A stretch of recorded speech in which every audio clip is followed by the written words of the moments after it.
All right. Hello. Mr. Lee. Mr. Lee, you have 3 minutes. Okay.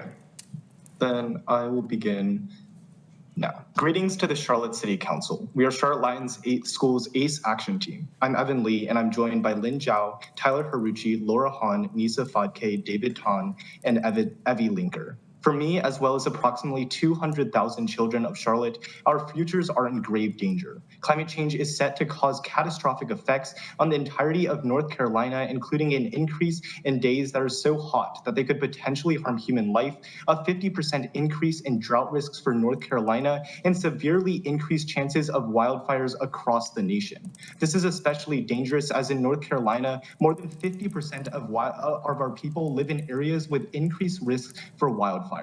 With rising sea levels, many of North Carolina's beautiful beaches will be covered in water. It is estimated that the Outer Banks, a state symbol, will completely disappear in the next 50 to 100 years, and many of our beaches will follow suit. The rising sea levels, increasing humidity, and warming climate here in North Carolina provide the perfect environment for mosquitoes to survive, specifically the yellow fever and anopheline mosquitoes. Between them, these mosquitoes are responsible for the spread of many deadly diseases, such as Zika fever, the West Nile virus, and even malaria.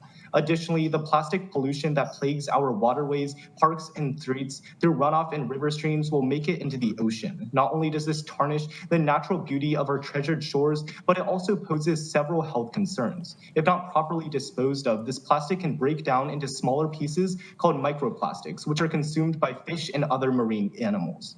Once we consume the fish, the plastics invade our bodies, staying there almost permanently, causing cell death and allergic reactions. These plastics have been found in almost every type of marine animal and will remain in our food chains for centuries, getting worse if we don't do something now. So how can we combat climate change in our Charlotte community? There are many things that we can do, whether that be placing higher emphasis on education about global warming in schools or building more green zones in Charlotte. However, the first step is to recognize that climate change is an imminent problem and that right now we aren't doing enough to slow it down. We must declare a climate emergency.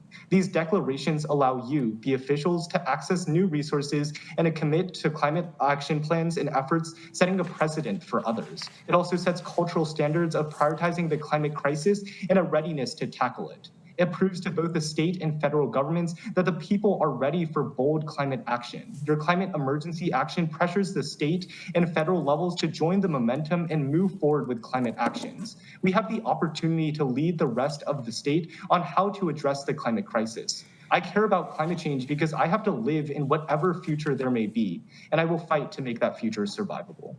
Thank you. Thank you very much.